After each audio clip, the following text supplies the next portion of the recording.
Shalom umat yang dikasihi oleh Tuhan. Ini adalah perjumpaan kedua dengan saya, Pendeta Yemima Karisma di dalam Sapa Gembala. Tema renungan kita pada hari ini adalah mengasihi meskipun sulit.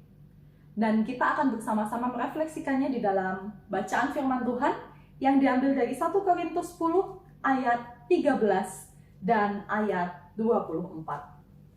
Ayat 13, pencobaan-pencobaan yang kamu alami ialah pencobaan-pencobaan biasa yang tidak melebihi kekuatan manusia.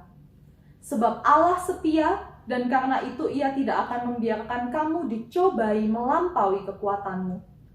Pada waktu kamu dicobai, Ia akan memberikan kepadamu jalan keluar sehingga kamu dapat menanggungnya. Dilanjutkan ayat 24. Jangan seorang pun yang mencari keuntungannya sendiri, tetapi hendaklah tiap-tiap orang mencari keuntungan orang lain. Bapak Ibu Saudara yang dikasihi oleh Tuhan, hidup manusia itu tidak lepas dari yang namanya pencobaan. Wah, gimana nih baru menjalani hari yang baru kok bukan diberikan semangat, tapi justru dinyatakan hal-hal yang menegangkan. Tapi bukankah itu semua adalah realita yang kita alami sebagai bagian dari menjadi pengikut Kristus? Kita tidak selalu menjalani jalan yang mulus, tapi kita juga melalui pencobaan di jalan-jalan yang terjal. Tapi itu sebenarnya menunjukkan bahwa kita berjalan dengan salib yang kita pikul masing-masing. Dan itu menandakan bahwa pertama, sebenarnya kita tidak sendirian. Orang-orang di sekitar kita juga memikul salib mereka masing-masing. Yang mungkin terlihat biasa-biasa saja, yang mungkin terlihat baik-baik saja sekalipun, bukan berarti bahwa mereka tidak pernah mengalami hal-hal yang sulit di dalam kehidupan mereka. DJ Ellen DeGeneres, Stephen Twitch, sempat terlihat begitu bahagia dan membuat konten-konten yang menyenangkan bersama dengan keluarganya di rumah. Tapi siapa yang menyangka Stephen yang terlihat begitu bahagia di dalam media sosial yang ditampilkannya ternyata sedang bergulat dengan kesehatan mental yang mendalam sampai ia bunuh diri. Robin Williams yang dikenal sebagai pria yang periang, pria yang dianggap paling lucu di dunia hiburan kala itu. Tetapi pria yang terlihat baik-baik saja dan bahkan tidak terlihat memiliki masalah seperti ini, tapi ia rupanya menderita masalah psikologis setelah didiagnosis mengidap penyakit Parkinson. Ia ditemukan menggantung dirinya sendiri di rumahnya. Maka umat yang dikasihi oleh Tuhan, kita dapat melihat bahwa yang terlihat baik-baik saja, biasa-biasa saja sekalipun, bukan berarti bahwa mereka ini tidak pernah mengalami hal-hal yang sulit, pencobaan-pencobaan yang berat di dalam kehidupan mereka. Maka di saat-saat seperti inilah rasanya penting untuk kita menemukan dan juga terlebih menghayati peneguhan yang ada di dalam firman Tuhan hari ini. Pencobaan-pencobaan yang kita alami ini adalah pencobaan-pencobaan biasa. Pencobaan-pencobaan yang kita lalui ini tidak akan dibiarkan Tuhan melampaui kekuatan kita. Pada waktu kamu dicobai, Ia akan memberikan kepadamu jalan keluar sehingga kamu dapat menanggungnya.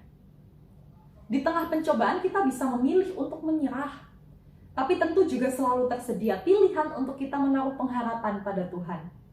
Tuhan yang tidak akan pernah meninggalkan kita, Tuhan yang juga akan memberikan kekuatan untuk kita menjalani hari-hari yang penuh dengan pencobaan yang tidak mudah untuk kita jalani. Dan hal kedua yang dapat kita temukan adalah seringkali di dalam pencobaan kita merasa sudah cukup sulit untuk berjuang sendiri. Maka rasanya tidak perlu untuk memikirkan kepentingan orang lain. Tapi dari peneguhan Paulus, di tengah pencobaan kita itu dipanggil bukan hanya untuk mencari keuntungan diri kita sendiri, tetapi juga untuk memikirkan, untuk melihat keberadaan orang lain. Mother Teresa pernah bercerita soal kesaksian pengalaman pelayanannya. Ia menceritakan, suatu siang seorang datang ke rumah kami dan berkata, ada keluarga Hindu dengan 8 anak yang belum makan untuk waktu yang lama. Lakukanlah sesuatu untuk mereka. Lalu Mother Teresa ini mengambil nasi tersebut dan pergi bertemu dengan sang ibu dari 8 anak. Ia mengambil nasi dan diberikan kepada sang ibu tersebut. Sang ibu tersebut segera mengambil nasi dari tangan Mother Teresa. Ia membaginya menjadi 2 dan pergi keluar. Sekembalinya sang ibu ini, Mother Teresa kemudian bertanya kepada sang ibu tersebut, "Kemana engkau pergi? Apa yang engkau lakukan?" Dan satu jawaban yang ia berikan kepada Mother Teresa adalah, mereka juga kelaparan. Dia tahu tetangga di sebelahnya, keluarga Muslim juga kelaparan. Yang mengejutkan buat Mother Teresa bukan karena ia memberikan nasi tersebut, tapi yang menyentuh hati Mother Teresa paling dalam, juga mungkin bagi setiap kita, adalah di dalam penderitaannya, di dalam rasa lapar yang ia hadapi, ia tahu kalau orang lain juga mengalami kelaparan. Bukankah hal itu sudah menjadi hal yang langka untuk kita jumpai di saat-saat seperti ini? Dalam pencobaan yang kita alami, tidak jarang kita merasa kita yang paling terpuruk. Tidak jarang kita merasa kita menjadi yang paling menderita. Bahkan dengan perasaan itu, kita jadi merasa tidak perlu mempedulikan keadaan atau kondisi orang lain.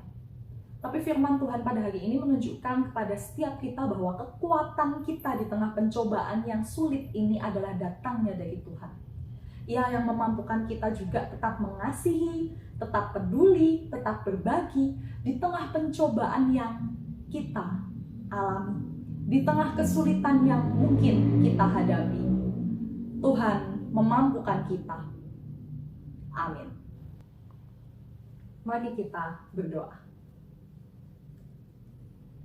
Di hadapan Allah kami mengakui bahwa kami adalah manusia-manusia yang terbatas, manusia yang rapuh, yang tidak terlepas dari yang namanya pencobaan. Tidak jarang kami menemui tantangan dan pergumulan yang berat yang harus kami hadapi. Dan itu semua kemudian membuat kami mengkonfirmasi diri kami bahwa rasanya tidak perlu kami ambil bagian untuk peduli bagi sesama kami. Rasanya tidak perlu kami begitu memperhatikan sesama kami. Karena kami pun sudah terpuruk, karena kami pun sudah menderita, karena kami pun sudah mengalami hal-hal yang berat. Tetapi saat ini ya Bapa, kami kembali boleh diteguhkan di dalam kebenaran firman Tuhan, bahwa meskipun kami mengalami pencobaan-pencobaan di dalam kehidupan kami justru dipanggil untuk menjadi anak-anak yang menaruh percaya penuh kepada Tuhan, bahwa sejatinya kekuatan kami datangnya dari Tuhan, pertolongan kami datangnya dari Tuhan, yang terus membuat kami dimampukan untuk melalui pencobaan-pencobaan. Bahkan di tengah pencobaan kami juga dipanggil untuk menjadi pribadi yang hadir bagi sesama, melihat kondisi sesama kami, dapat tetap mengasihi, peduli, dan berbagi di tengah segala keterbatasan kami. Maka mampukan kami ya Bapa, di tengah segala keterbatasan kami percaya penyertaan Tuhan tidak pernah terbatas di dalam kehidupan kami. Di dalam nama Tuhan kami Yesus Kristus kami berdoa. Amin.